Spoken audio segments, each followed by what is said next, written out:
A 23-year-old employee logging off exactly at 5 p.m. and a 50-year-old manager demanding rigid office hours are acting on different environmental programming. This tension reflects a deeper shift in how humans respond to their surroundings. Human behavior across cohorts adapts to the specific tools, economies, and social structures that exist during their formative years. We aren't seeing a random change in personality, but a predictable response to a changing habitat. This is the technological ecosystem. To understand the three generations sharing today's workforce, we have to track the transition from analog scarcity to information abundance, and finally to AI integration. Workplace friction represents the biological and psychological cost of the human brain adapting to the machine. Generation X grew up as the Latchkey cohort.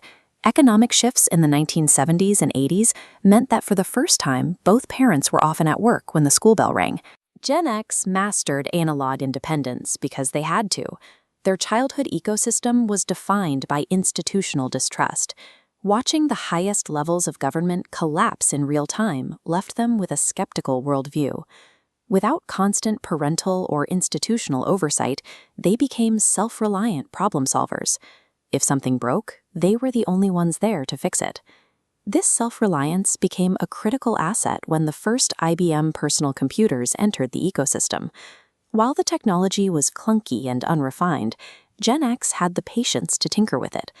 They spent their youth typing lines of code into primitive interfaces, building the foundational architecture of the modern internet. This chart highlights a specific workplace paradox. Despite their skepticism, over 42% of Gen X employees remain at a company for more than 5 years.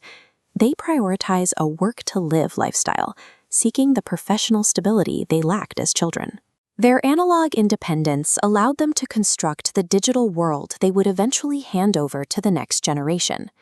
Generation Z was the first cohort born into a fully operational digital infrastructure. For them, connectivity is a baseline requirement of the environment, not a tool to be learned.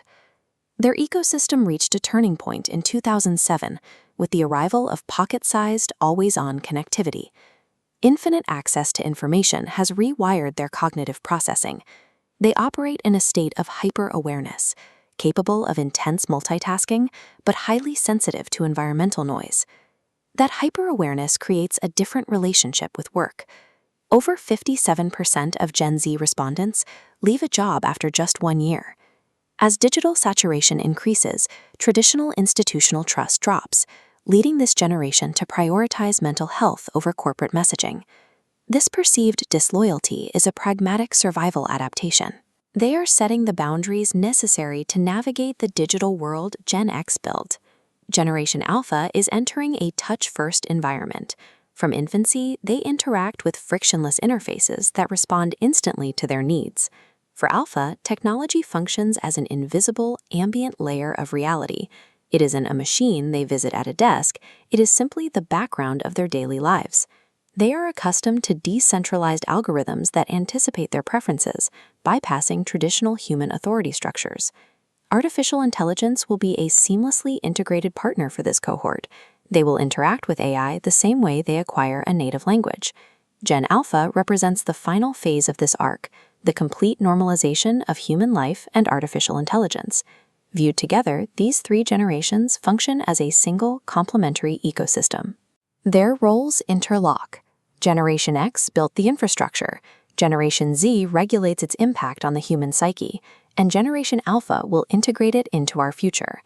Clashes over office hours or digital etiquette are the visible signs of human evolution. We are witnessing different cohorts negotiating how to live alongside their tools.